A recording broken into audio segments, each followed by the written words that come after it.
우리 옆 사람과 인사하겠습니다. 강하고 담대하십시오. 우리 주님이 함께 하십니다. 네, 오늘도 우리와 함께 하시는 주님을 말씀으로 또 만나고 경험하고 돌아가셔서 한 주간 주 안에서 승리하는 우리 모두 되기를 예수님의 이름으로 축원합니다. 오늘은 출애굽기 15장 22절로 27절의 말씀을 통해서 입소와 입원 곧 엘림이구나라는 제목으로 함께 하나님 말씀 나누려고 합니다. 입원이라는 게 뭐예요? 병원에 가서 치료받기 위하여 들어가는 것을 입원이라고 하고, 입소는 뭐예요? 군사훈련 받으려고 훈련소에 들어간 것을 입소한다 그러지요. 오늘 본문의 이스라엘을 하나님께서 수르 광야로 들어가게 하신 것은 치료의 현장으로 입원하게 하신 것이고, 하나님의 군대로 서기 위하여 훈련소로 입소한 것과 같다 해서 이런 제목을 잡아봤어요. 그렇기 때문에 사흘길을 걸어갔대요. 그리고 사흘길을 걸어갔더니 물이 없었대요. 아니, 물은 있었는데 도무지 써서 마실 수 없는 물을 만났대요. 이 상황은 운이 없어서, 재수가 없어서 어쩌다 이렇게 벌어진 일이 아니고, 팔자가 사나워서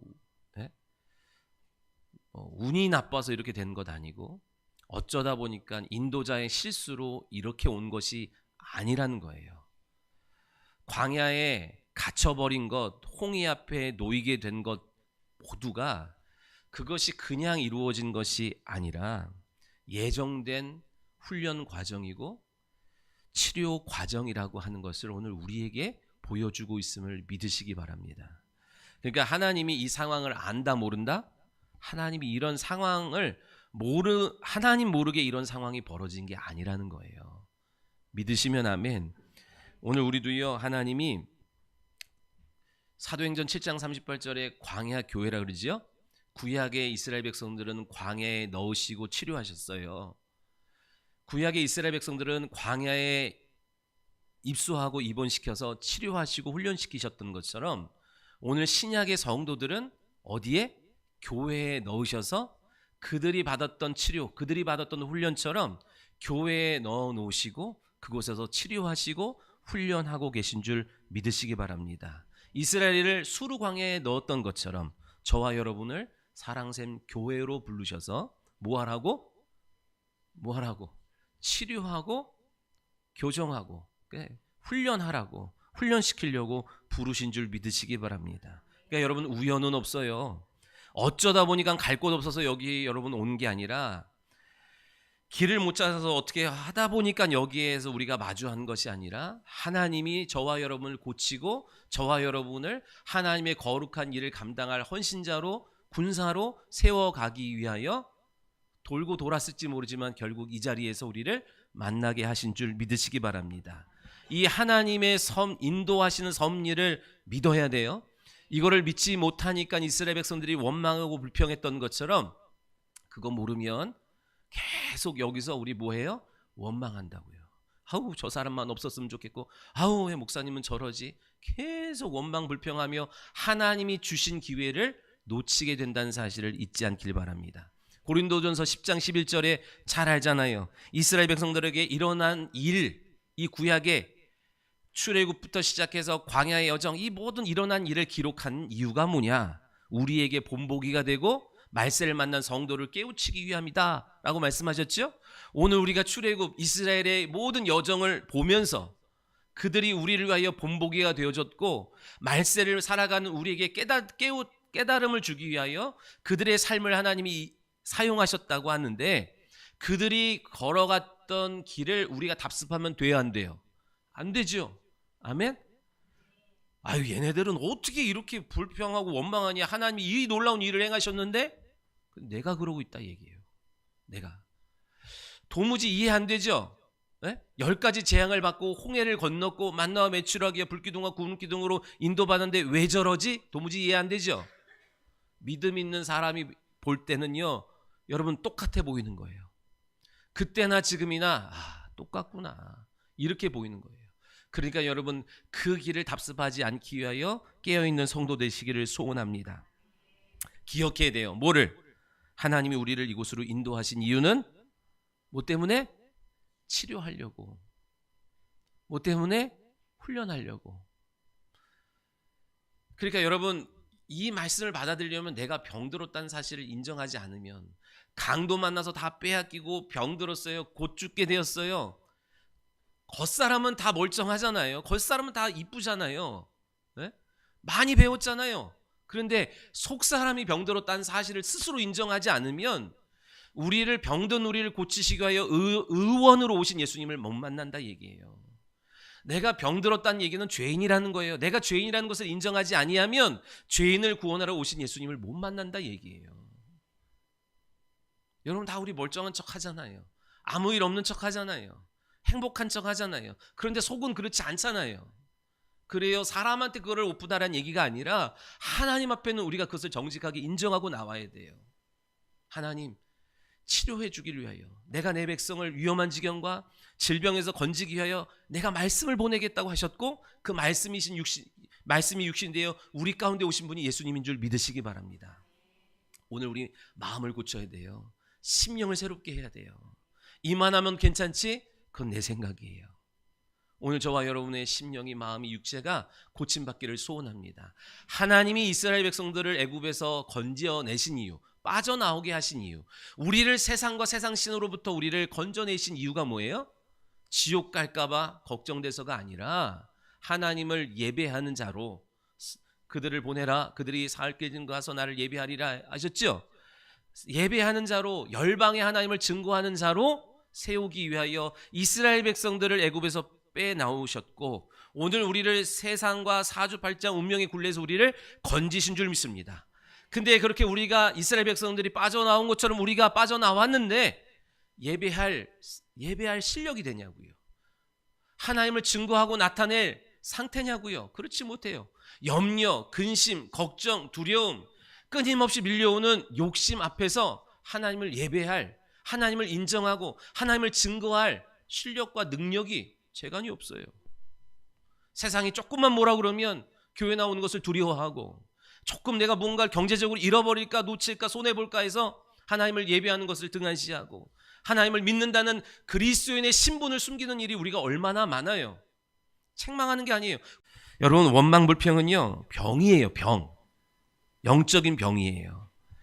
병들었다는 증상으로 나타나는 것, 이것이 원망이고 불평인 거예요. 좋아지고 있다는 증상으로 나타나는 거, 감사와 찬양인 거예요. 근데 놀라운 것은 우리가 감사와 찬양을 할 때 우리가 좋아지는 놀라운 생명의 일들이 우리 가운데 시작된 줄 믿습니다. 단순히 좋아진 다음에 감사 찬양하는 것이 아니라 감사와 찬양으로 하나님을 인정할 때 우리의 영혼의 상태가 점점 좋아지게 되고 점점 강해지는 줄 믿으시기 바랍니다. 그러니까 범사에 감사하래잖아요. 감사할 때 감사하는 건 누구나 할 수 있지만 범사의 어떤 상황이라도 감사하는 것, 그 말씀에 순종할 때에 하나님이 우리 안에서 새 일을 이루신 줄 믿으시기 바랍니다. 우리는 이유를 대요. 이러니 원망하지요. 이러니 불평하지요. 어쩔 수 없지요. 그럴까요? 그렇지 않습니다. 다른 사람은 똑같은 상황에서 그렇지 않은 사람이 허다합니다. 네? 그럴 수밖에 없다고 우리를 자꾸만 원망하는 것을, 불평한 것을 합리화하지만 다른 사람은요, 안 그래요.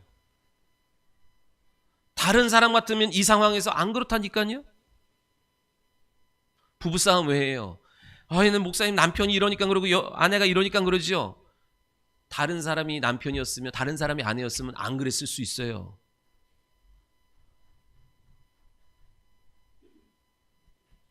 나니까 그런 거예요. 나니까. 여러분, 왜 원망과 불평을 제거해야 돼요? 원망과 불평은요, 하나님의 일을 멈추게 만드는 요소이기 때문에 그래요. 하나님의 일은 살리는 일이에요. 더 풍성하게 하는 일이에요. 믿으시면 아멘. 그 생명의 일이 우리 가운데 시작되었는데, 바다도 광야도 여리고성도 하나님의 그 생명의 행진을 막을 길이 없었는데, 그 누구도 못 막았는데, 그 하나님의 생명의 행진을 막는 것은 딱 하나예요. 하나님의 자녀가 원망하고 불평할 때 하나님의 생명의 행진은 탁 멈추게 되어 있다고요. 내 안에서 시작하신 하나님의 놀라운 생명의 역사가 멈추는 길은 원망과 불평하게 만드는 거예요. 여러분 가정, 여러분의 사업의 일터에서 시작하신 하나님의 놀라운 생명의 일을 멈춰버리게 하는 것은 세상이 아니에요. 다른 사람들이 아니에요. 내가 믿음 없어 원망하고 불평하는 그것 때문에 멈추게 되는 줄 믿으시기 바라요. 그래서 하나님은 우리를 광야에 넣으시고 그것이 세상에서 얻은 거라고요. 세상 사람 다 그래요. 근데 우리는 세상에 거하지만 세상 속에 속한 사람이 아니기에 세상 사람들처럼 보고 듣는 것으로 원망하고 일희일비하는 인생이 아니기에 오늘 하나님이 광야에 넣으시고 그 병을 고쳐가기를 원하신 줄 믿으시기 바랍니다. 사흘길쯤 막 찬양하고 기뻐해서 여러분 왜 수요 예배가 있어요? 모두가 3일 이상을 못 가기 때문에 수요 예배가 있는 거예요. 믿으시기 바랍니다. 그러니까 수요 예배 없이 한 주를 사는 사람은 상태가 좋다 안 좋다? 안 봐도 어쩔 수 없어요. 아니라고요? 나는 그렇게 생각해. 여러분이 뭔가 또 다른 방법으로 할 수 있지만 이렇게 제가 봤을 때는 쉽지 않아요. 쉽지 않아요. 근데 찬양과 예배를 드리고 나서 걸어갔어요. 사흘길쯤 걸어갔는데 걸어가서 도착한 곳이 지명이 마라래요. 마라의 이름의 뜻이 뭐예요? 써서 못 마시겠다. 써서 못 먹겠다. 너무 쓰다. 이게 마라의 이름의 뜻이에요. 근데 여러분 성경에 보면 마라가 또 나오는 곳이 있어요. 어디 나올까요? 어디 나오냐면 창세기, 출애굽기, 레위기, 신명기, 민수기, 신명기, 여호수아, 사사기 다음 뭐예요? 룻기에 나와요. 룻이란 여인이 있었어요. 그 여인의 시어머니가 나오미예요. 나오미의 이름의 뜻이 나의 기쁨이에요. 그 나오미가 베들레헴 출신이거든요. 떡집, 생명의 떡으로 오실 예수 그리스도께서 태어나실 그 베들레헴 떡집 출신이에요. 베들레헴 출신인데 엘리멜렉이라는 남편과 두 아들을 데리고 거기에 살았어야 되는데 어디로 이주를 해요? 모압 땅으로 이주를 했어요. 왜 이주했을까요? 아마 나오미에게 있어서 나의 기쁨은 두 아들이었던 것 같아. 그 아들을 위해서 좋은 학군으로 아니면 거기가 앞으로 투자하기에 좋은 땅이었던 것 같아. 그래서 스스로 기쁨을 찾으려고 움직여서 이주를 했다고요. 거기 가면 진짜 기쁘고 즐겁고 행복하고 행복할 거라고 생각을 하고 이제 이주했어요. 근데 가보니까 어떻게 해요? 내 생각처럼 그래요? 내 계획처럼 그래요? 아니요. 달 거라고 생각해서 갔는데 달콤한 인생이 시작될 거라고 생각해서 갔는데 이게 웬걸 써도 너무 쓴 거예요. 쓰디 쓴 거예요. 거기서 남편을 잃었어요. 그리고 사랑하는 두 아들도 잃었어요. 근데 거기서 장가를 보냈거든요. 그리고 그냥 꽃길만 걸을 줄 알았는데 어떻게 남편도 잃고 사랑하는 두 아들, 눈에 넣어도 아깝지 않은 두 아들을 잃었어요. 아들을 잃었더니 이제 며느리들이 어떻게 해야 될지 모르니까 둘째 며느리는 고향으로 가고 이 룻만 남아서 이제 이 시어머니와 함께 다시 베들레헴으로 돌아와요. 베들레헴으로 돌아올 때 고향 사람들이 나오미여 왔는가 할 때 나오미가 뭐라고 했냐면 나를 나오미라 부르지 마세요. 왜요? 내 인생이 원래 나의 기쁨인데 나는 기쁨이 없어요. 너무 내 인생이 써요. 힘들어요. 괴로워요. 그러니 내게는 그런 이름이 어울리지 않아요. 이제부터 나를 마라라고 해요. 마라라고.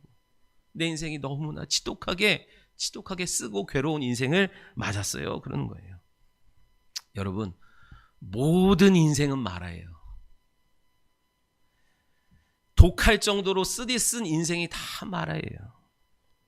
그거를 빨리 깨닫냐 늦게 깨닫냐의 차이지만 모든 인생은 쓰디 쓴 마라와 같아요.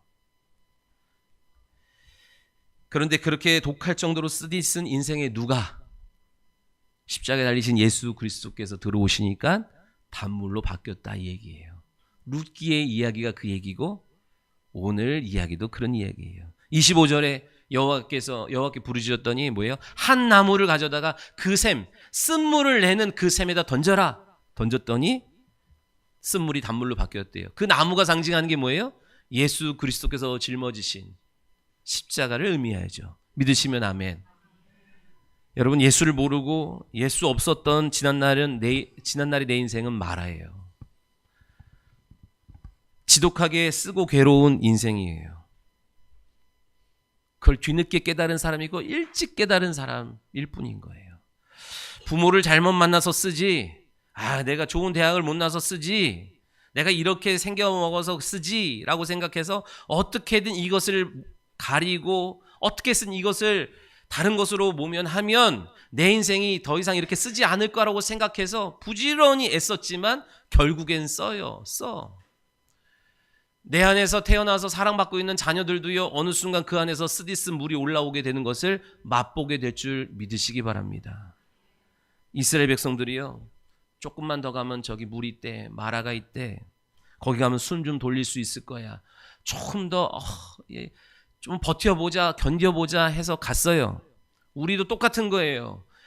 여기 이 집을 벗어나면 시집 가면 좋아지겠지, 장가 가면 좋아지겠지, 대학 가면 좋아지겠지, 취직하면 좋아지겠지, 지금보다는 더 나아지겠지 생각했지만 마라의 쓴물이고 괴로움의 시작인 거예요.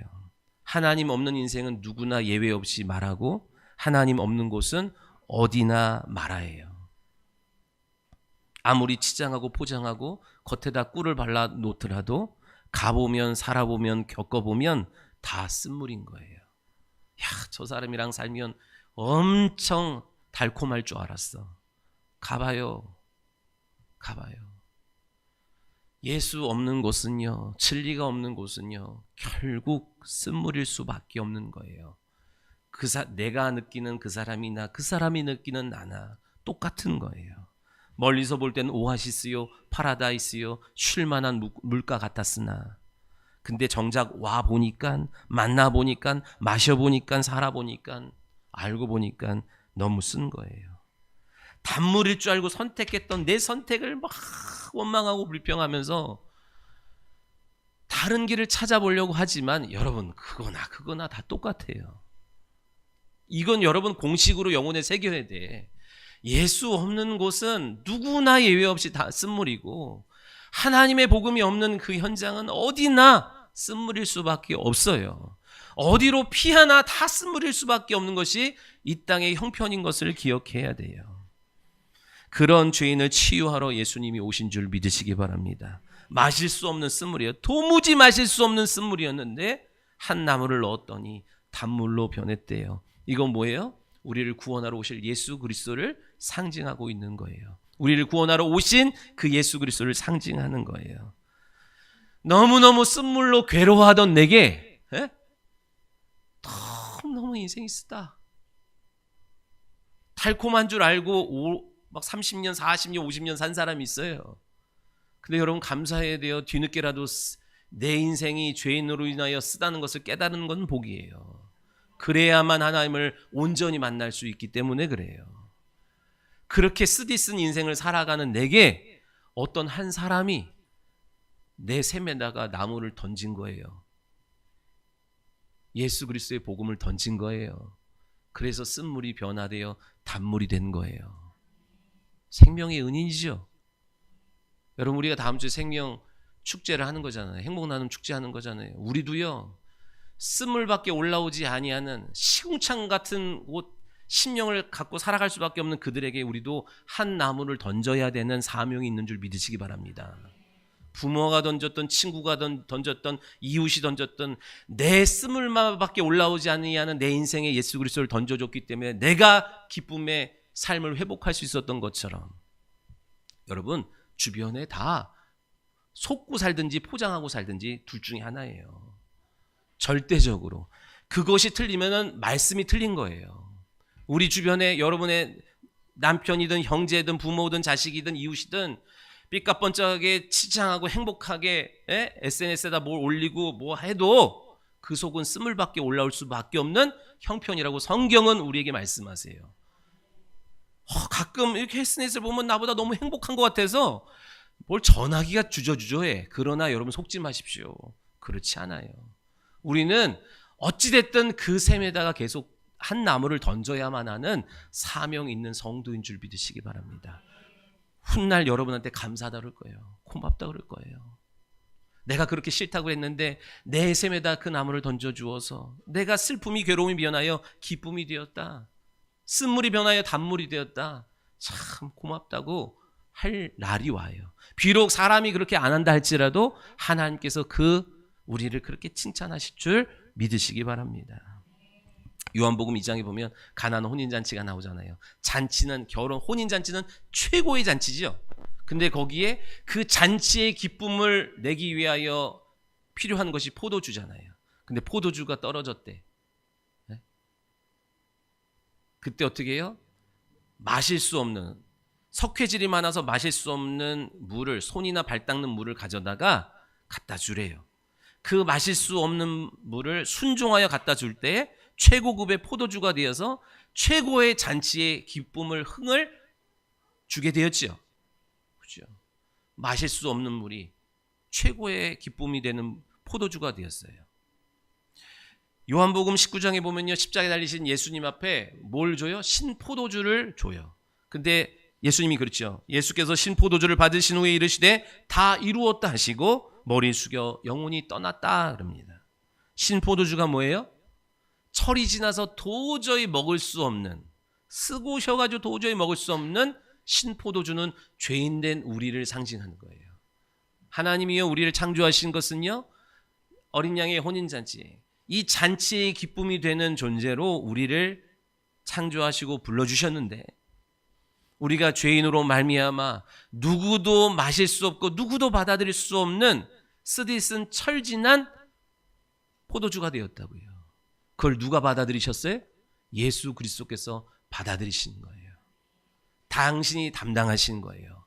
남편도 자식도 부모도 형제도 받아들이지 않는 죄인된 나를 예수 그리스도께서 받아들이셨어요. 그리고 이제 너희는 내 피를 마시고 내 살을 먹어라 그랬다고요. 우리 다음 주에 추수감사주일인데 성찬식을 하려고 그래요. 우리가 그 피를 마심으로 인하여 우리가 뭐가 됐어요? 최고의 포도주가 돼서 잔치에, 기쁨의 잔치에 참여할 수 있도록 하나님이 허락받은 줄 믿으시기 바랍니다.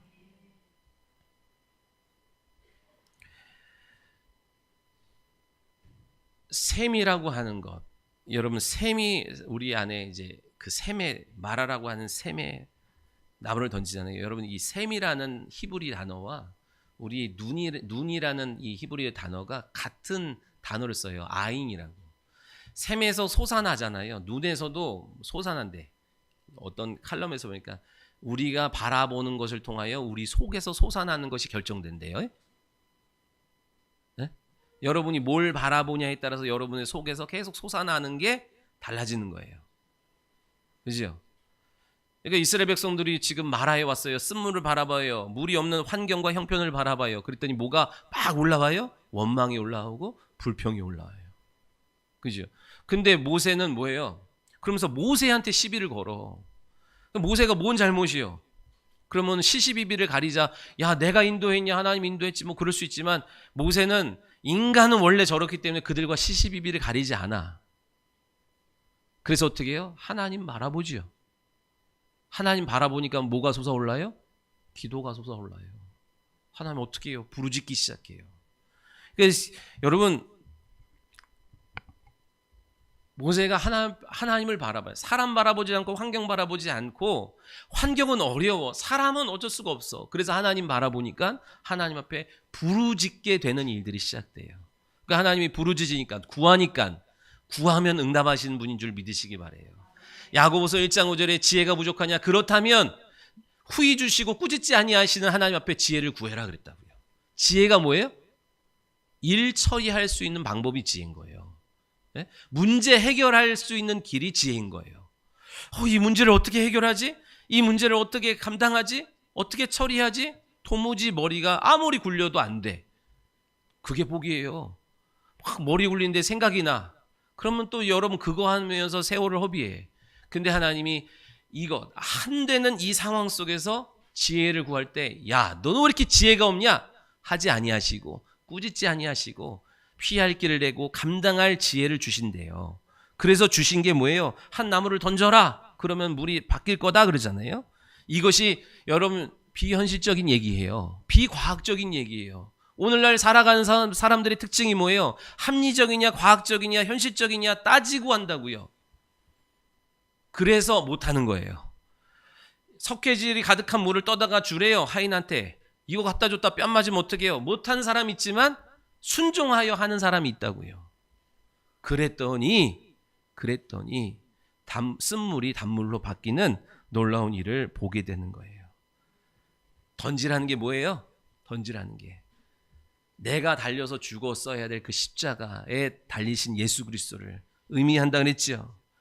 믿으시면 아멘.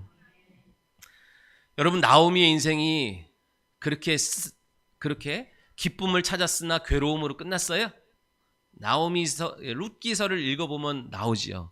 뭐 주인공이 나오미는 아니지만 뭐 다라고는 할 수는 없지만 그 룻기를 읽어보면 나오잖아요. 그렇게 자기 스스로 기쁨을 얻으려고 막 힘써해서 치맛바람을 일으키며 남편도 끌고 두 아들도 끌고 와서 내가 행복하게 기쁨을 주어보겠다 해서 갔지만 괴로움의 연속이요. 쓰디쓴 인생을 맛봤지요. 그리고 끝났으면 성경에 안 나왔겠지요. 그가 어떻게 기쁨을 얻었는지 룻기에서 보면 베들레헴으로 돌아온다고요. 탕자가 어떻게 돼지 쥐염염을 먹다가 다시 잔치의 기쁨을 맛봐요? 아버지를 생각하고 돌아온다고요. 돌이키는 게 먼저예요. 꾸짖지 아니하시고 받아주신 하나님 앞에 돌이키는 게 복인 줄 믿으시기 바랍니다. 돌이켰어. 그러나 지난날의 고난은 당장 잊혀지지 않지요. 그런데 하나님이 그 고난이 유익되게 하십니다. 그 고난이 기억나지 않을 만한 더 큰 기쁨을 주신다 얘기예요. 어떻게? 자기 따라온 룻이 보아스를 통하여 아들을 낳지요. 그러니까 이 나오미가 자기의 기업을 이을 자가 우리 집의 기업을 이을 자를 얻은 거 보고 너무 기뻐할 때 사람들이 그 아이의 이름을 오벳이라 하라 그래요. 오벳이라. 오벳의 뜻이 뭔지 아세요? 섬기는 자, 예배자예요. 비록 내가 고단한 인생, 쓰디쓴 인생의 맛을 봤지만 돌이켰더니 그 모든 고난을 뭘로 바꿔주세요? 선으로 바꿔주셔서 그 결과물로 뭐가 나와요? 예배자가 나오는 거예요. 하나님을 예배할 오벳이 나오고 다윗의 아버지 오벳이 이새가 다윗을 낳고 그 길을 통하여 누가 오세요? 우리의 예배를 온전히 예배를 받으실 메시아가 오게 된 줄 믿으시기 바랍니다. 내가 스스로 기쁨을 얻으려고 했을 때는 괴로움의 연속이었는데 다시 주께로 돌이키니까 그래서 우리가 우리의 지난날에 어리석었던 모든 것들이 그냥 고난으로 사장되고 고난으로 그냥 멈춰 있는 것이 아니라 그 고난을 유익되게 하셔서 오늘 하나님을 온전히 예배할 수 있는 예배자가 그 가문에 나오는 거예요. 여러분 이게 얼마나 축복인지 여러분 모르죠. 돈을 뭐 수억 벌었다 수십억 벌었다 그래야 여러분 그러죠. 그 집에 참된 예배자가 나왔다. 가문의 영광이에요. 세세토록 영원토록이에요.